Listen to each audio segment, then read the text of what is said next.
Alıp eve götürdüğünde gülü dikiyorlar. Bakıyorsun 10 gün 15 gün sonra kuruyor. Gül alırken bu en azından 5 yıllık bir şeydir. Ama bakın şu alt kısmını çok daha başarılı. Bakın burada Hangi şekilde kesmek lazım? yalnız toprağında kum, bakın bu toprak benim yaptığım bir teknik var. Köklerin daha çabuk gelişmesine neden olur. Daha güçlü filizler çıkar. Evet, biraz da topraklarına bakalım. Nasıl toprak? Bu taraftaki güllere bakalım. Güzel örnek. Güzel bir örnek. Taş 6,5'tan düşük olduğu zaman Şimdi bu gül toprağı iyi olur diyorsun. bunun içinde Vardı. deniz yosunu Tabii çok gelir onun üzerine.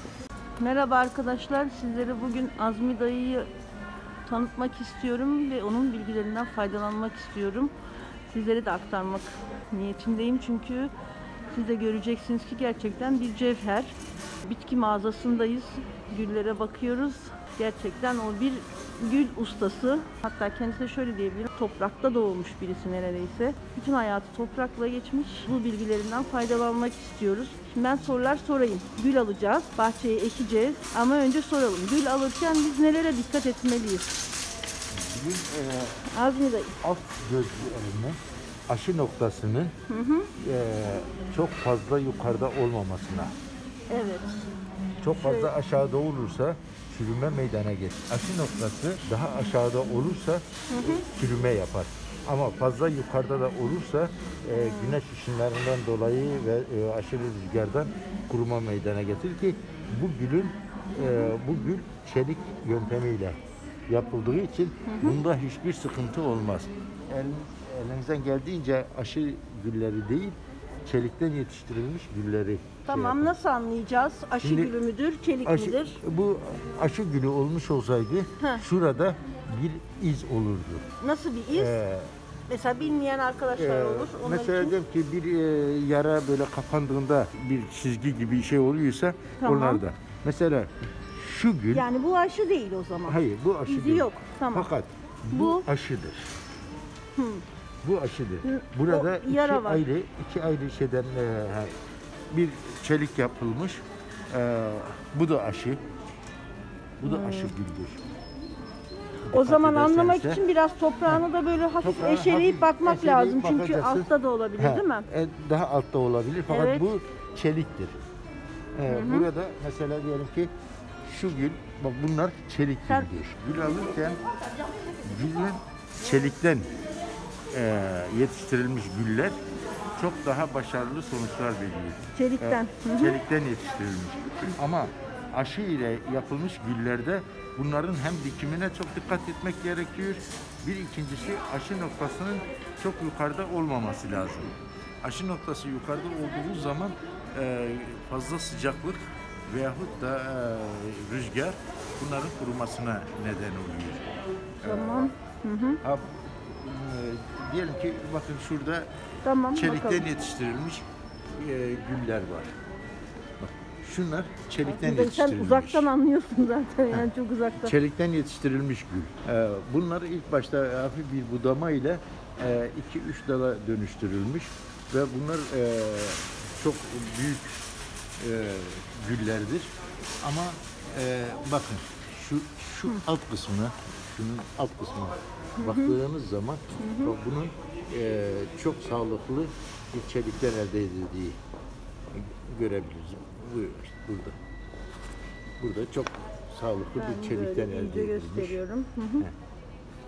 Onun için çok dikkat edilmesi gereken nokta çelik ve aşı. Şuradaki aşıdır. Bu gül aşıyla elde edilmiş. Büyük bir dalı çelikle yetiştirilmiş, üstüne aşı atılmış. Bunun şeyi çok fazla olmaz. Tamam. Büyür ama çok dikkatli. Evet, çok titiz. Çok iyi anlamak titiz, lazım. evet. Mesela şu gül, bak bu gül. Şöyle indireyim. Bakın burada şu noktasına Şuradan bakın. göstereceğim. Bak burada bu gül aşıdır. Burada iki dalı aşılamışlar. Var en azından bu 7 yıllık bir güldür. Öyle mi? Yaşını da anladık. 6-7 yıllık bir güldür. Bu sarı roza dediğimiz bir güldür. Bunlar bu renkler aşıyla elde ediliyor. Bir saniye göstereceğim. Şu renkler aşıyla. Evet, bak bu da aşıdır. Burası da aşı. Bakın. Heh, bu da aşıdır. Yani Ve reklam aşı yeri almayayım de da aşı bakayım. yeri de şurada. Bakın. Bak şurada aşı yerleri var. Ha, ama bu mesela bu gül çelikten yetiştirilmiş. Evet. Yandan veren filizler ama çok yaşlı bir kök üzerine aşılanmış. Ve Mesela biz de çok gördüğümüzde sağlıklı. sanıyoruz ki bunlar yeni sezonda buraya konuldu. Zaten ben birkaç hafta öncesinde Hayır. zaten biliyorum ki yoktu. Sanıyoruz ki bunlar işte bu sene falan yeni üretildi. Hayır. Bu en azından 5 yıllık bir şeydir. Çelik. Çeliktir. Tamam. Gülü aldığımız zaman yapraklarının renk konumuna bakalım. Bu renk konumu güllerde çok daha güçlü bir ışıkta büyüdüğünü gösteriyor ve Hangi renkler? Koyu olursa Koyu- mı renkli? koyu olduğu zaman. Yani ha, yoğun bu ışık zaman verilmiş. zaman içinde bu yeşil renge dönüşecek. Dönüşecek zaten. Dönüşecek. Mesela diyelim ki bunu diktiğiniz zaman bu gül çok daha büyük bir şey haline gelir. Ama bunları diktiğiniz zaman Az öncekiler. Hı hı. bunlar mesela o dönemi aşmış. Çok daha onlardan daha Yavaş mı diyor? daha yavaş ama bunların büyümesi biraz yavaş olur. Ha, bu tür şeylerde hastalık fazla olur. Ama o gülde hastalık ve böcek bu tür şeylerde yapraklarda yaprağı olanlarda olmaz. Çünkü yaprakların üzerinde bakın belli bir şey var. Bir parlaklık yağ gibi bir tabak oluşmuş. Ha, bu gülün tazeliğini ve gücünü de gösterir. Bu gül ileride kuruyabilir. Çünkü aşı noktasına çok fazla kısa kesilmiş. Evet ya o zaman gerçekten bunu bilip öyle bir gül almak lazım. Yani Burada da, onca emek burada da. verilecek. Göstereyim Burada onu da. da bakın burada çok daha net gözüküyor. Evet. Hı hı. Ha, aşı noktası buradan kesilmiş. Bunu ne yaparsan yap bunu hastalıktan kurtaramazsın. Evet değil mi? Ve Şöyle- çok çabuk kuruyacak. Şöyle göstereceğim. Bakın buradaki şey aşı noktası. Bu çabuk kurur yani öyle mi? Aşı Bu kadar noktasının net. birinci dalı kurumuş zaten. Bu sonradan yanlardan veren dallardır. Bu Ha, bunun sağlıklı. da bak aşı noktası burada fakat verdiği filiz Daha yukarıda değil mi? yanda. Mesela şu dal kuruyabilir. Bir şey değil. Ama buradan veren Arkadaki arkadaki bu o dalın kotaracak. kuruması mümkün değil. gülleri budamanın bir yöntemi var. Demek Güller gerekiyor. iki şekilde budanır. Bir kısa budama dediğimiz sert budama. Sert ve yumuşak budama diye iki şekilde. Sert budama Tamam şuradan. Kasım ayında bu alttan bir karış bırakılaraktan 4 veya 5 gün bırakılaraktan kesilen budamadır. Yumuşak budama ise Temmuz ve Ağustos aylarında, Temmuz ayında daha doğrusu, Temmuz'un 13'üne kadar şu açan gülün altından 2 göz kesilerekten buradan budanması gerekir ki şu altlardan Üstten 2 göz bırakılıp o kesilir, şekilde he. Temmuz ayında olan. Temmuz ayında olan Tamam. o zaman bu yaprakların altından yeni dallar gelir. Filizler çıkıyor. Ama Hı hı. Temmuz ayında sert budama yaparsanızsa buralardan verecek olan dallar çok ince ve cılız dallar olur, Olur, hı ve hı. gül tutmaz. Hangi şekilde kesmek lazım? Onu da Şimdi anlatalım. şey yaptığımız zaman, budama yaptığımız zaman şuradan çapraz böyle Verev 45 halinde, değil derece mi? verev halinde 45 derece açıyla kesilmesi gerekir.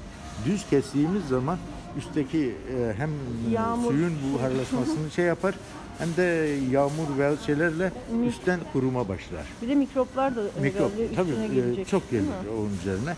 Ama verevne kestiğinde akan sular olsun şey olsun tamamen üzerinden kayıp gider ve üzerinde şey birikmez. Hastalık da olmaz. Bir ikincisi budama yaptıktan sonra hangi gözden şey yapıyorsa gözün arka tarafından Yani kesim arkadan yapılır.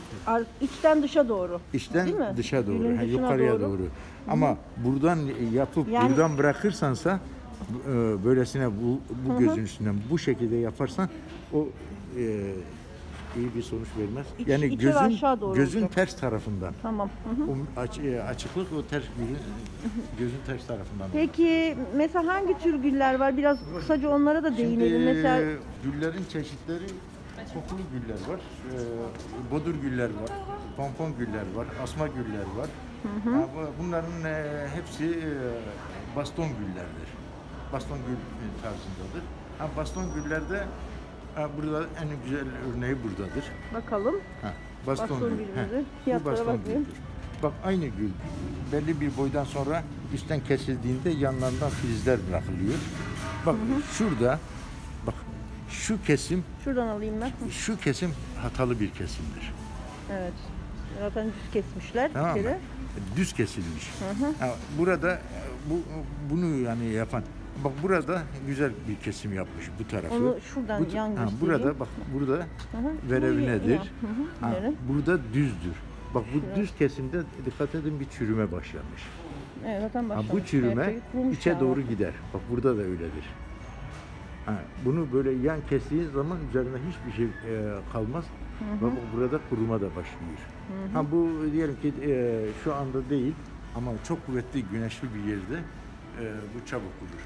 Bunu biraz daha gölge yerlere Almak lazım. bırakılması gerekiyor. Tamam. Şurada bir çok net bir şey gözüküyor. Bakın burada düz kesim yapılmış. Evet, Bu düz şöyle kesimde ve zaten kuruma. Bak buradaki de bak kuruma başlamış ve içe doğru gidiyor. Aşağı doğru gitmiş. Aşağı doğru iniyor. Şimdiden Burada da aynısı. daha satılmamış bak, üstelik ama Burada satılmamış ama bu ilk, Şimdiden- sera içinde olduğu için bu kadar kalmış. Ama bunu güneşe bıraktığın zaman bu gidecek. Bak buradan çürümeler başlamış ve buradan patlayacak. Peki güller için nasıl bir iklim, güneş, ışık, Bol güneşli. bol güneş? Bol güneşli olacak. Yalnız toprağında kum, güllerin toprağında kum, kompost toprak, bir de kil. Kili sok. Kil bırakılması gerekiyor. Peki oranları nedir aşağı yukarı? Şimdi Bir oran bir ölçü gübre, bir ölçü toprak, bir ölçü kum. bir ölçü. Bunun karışımı kadar kil bırakılması gerekiyor. Tamam, anladık. Yani veyahut mil. Daha doğrusu O zaman yarı yarıya kil olacak, bir de yarı yarıya kil toprak dediğimiz- karışımı. Kil dediğimiz aslında milli toprak şeyindedir ve o toprağın devamlı nemli kalmasını sağlar. Ayrıca köklerin hava almasını engeller. Bakın bu toprak sadece kompost Evet, bu ve kompost su toprakla tutucu. su Yapmışlar. tutucu şeylerle ve mil var içinde. Şunda bak burada mil daha net gözüküyor. Burada bunun içinde millet küçük şey yapmış. Fakat bakın çok sıkı bir toprak. Nemli kalmasını sağlar. Deniz Şimdi bunda sadece kompost. Bunda bırakmasının nedeni gerçekten sadece kompost. bunun çok çabuk yaprağa girmesini ve çiçeğe girmesini sağlar. Bunu bırakmasının Kolay nedeni yeşermesini. çabuk çiçeğe girmesidir. Ama bu sağlıklı değil. Bu toprakla bu şekilde gömüldüğü zaman bu gül kurur. Bu tür çiçeklerden alıp eve götürdüğünde gülü dikiyorlar. Bakıyorsun 10 gün 15 gün sonra kuruyor. Bunların işte bu toprak yapısından kaynaklanıyor. Gülü alınca hemen ekmek gerekiyor mu? Yoksa Yok. biraz alıştırmaya mı Kalabilir, çalıştırmak kalabilir. lazım? Ama şu şekilde bu toprakla dikildiği zaman aynı toprakla dikildiği zaman diğer toprakla bu çabuk kaynaşmıyor. Bu toprağı o zaman biraz eksiltmek gerekiyor. Diğer toprakla şey yapıp Evet, köklerin hafif açılması gerekiyor. Açıldıktan sonra hatta bazen benim yaptığım bir teknik var. Gülün tamamen köklerini çıkardıktan sonra hafif bir suyla yıkıyorum. Ve ondan sonra bu toprakla bahçe toprağını karıştırdıktan sonra ikisini birlikte bunun köküne dolduruyorum ve bastırıyorum. Peki bir soru Azmi dayı. Ben 2 ay önce bir gül almıştım. Eflatun. Onu serada beklettim. O biraz uzadı zaten haliyle. Şimdi ben onu ekeceğim ama üstlerinden az önce gösterdiğim gibi biraz budayıp da mı eksem yoksa o haliyle direkt mi eksem? Yani Hayır, toprağın budayıp ektiğin zaman o su kaybı fazla yaşamayacağı için köklerin daha çabuk gelişmesine neden olur. Daha güçlü filizler çıkar. Bu taraftaki güllere bir bakalım. bakalım. Bu güller tamamen aşı yöntemiyle cinsleri değiştirilmiş güllerdir. Bak şuradaki aşı kesim tekniği ne kadar güzel. Güzeli örnek. Güzel bir örnek. Ama bak üst kesim hatalı. Düz yapmış. Düz Öyle yapmışlar. mi? Bunu içe doğru eğimli bir halde Böyle, yapacaklar. bu vaziyette kesildiği Yani zaman içten kasıt gövdesine doğru. 45 derece bir açıydı. Tamam. Bak, Güzel bak bu olmuş. kurumamış daha ama düz kesim hemen kurumaya Şu başlamış. kurumamış. Burası Bak bunlar hemen kurumaya başladı. evet. Ama bak Şuradan. bu kurumuyor. Bak dış çemberi de daha var. Evet, hatta filizlenmiş o. Filizlenmiş. Bak burada da bu da öyle. Düz kesim yaptığında düz kesim büyük bir hatadır. Yani şimdi hani diyor karanfil suyu neyler? Bak karanfile su az verilir ama güle biraz daha fazla verilmesi gerekiyor. Yani yalnız işte dediğim gibi toprağı milli ve kumlu olursa haftada bir sefer Sulama belli bir- yeter belli bir diyorsunuz. seviyede Suyunun yeterli miktarda olup olmadığını ne şekilde anlayabiliriz? en üst tepe yapraklarında Tamam. böyle bir sarkma olur. Ha. O sarkma olduğu zaman gülün suya ihtiyacı var demektir. Ama bak bir ikincisi en alt yapraklarda sararma meydana gelir. En alt yapraklarda sararma, en üst yapraklarda Orada hafif böyle bir eğiklik olur. iki tane Eğiklik su verdiğiniz zaman zaten bir saat sonra o yaprakların tamamen dikeldiğini, düzeldiğini Su görüyorsunuz. verince bir saat içerisinde geri normal haline dönecek. Güzel. O zaman biraz da topraklarına bakalım. Şimdi hazır topraklara kum, mil, Mil dedik ya. bunları karıştırmaları gerekiyor. Bu hazır topraklarda gübre var. Tamam, şimdi biz katılıdır. onları bir gösteririz, oradan anlatırız. Tamam. Zaten. Şimdi bu gül toprağı iyi olur diyorsun. Bunun içinde azot, potasyum, fosfor. Üçü de var. Üçünü 1 kilogram yani metrekareye 1,5 kilogram olacak şekilde yapılmış. Yani onun 14, 16, 18. 14 azot, 16 potasyum, 18 fosfor yapılmış. Yani bunu bu şekilde kattığın zaman ve dışarıdan da bunu alıp kendi toprağına katarsansa bütün şeyi şekilde çözecek. olur. Bunu organik olarak muzdan, muz, Hindistan cevizi, yumurta, Evet, şimdi bunlardan yapabilirsin. Bir de bunları ısırgan otunun suyunda öyle mi? karıştırdığın Bak, zaman bunu ilk kez duyuyorum. ısırgan otu, azotu. Isırgan otun dişisi erkeği fark etmiyor Yok, değil mi? fark etmiyor. Tamam. Azotu ısırgan otundan. Evet, çok önemli. pH Bitkilerde. 6,5'tan düşük olduğu zaman sıkıntı orada yapıyor.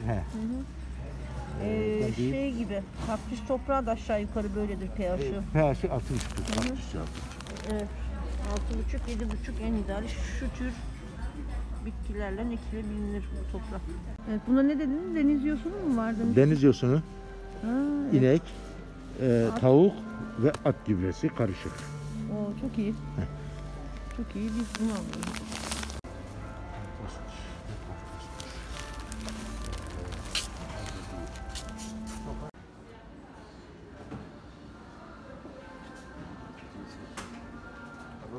Çiçekleri çok güzel. Evet. Güzel açıyor. Evet, eşeverya. Ama bu kaktüs sen dizaynın daha güzel. Biliyor musun? Bunların altları yapma. delik olmuyor. Delmeleri lazım, delmiyorlar. Sırf işte Bir de ucuza mal edip pahalıya satmak için. evet, bu çok ilginç. Ondan bende de var. Bu Evet. Yani yaparsa Buranın değil. fiyatları çok pahalıdır yani. Yani bak, çiçeklerine bak. Şey, Onda tozu var. O tozları kendileri üretiyorlar. Evet, kendisi üretiyor. Doğrudur. Kireç. Hı hı, kendi kireci. Azmi dayıyla. Şimdi biraz o güllere bakalım biz.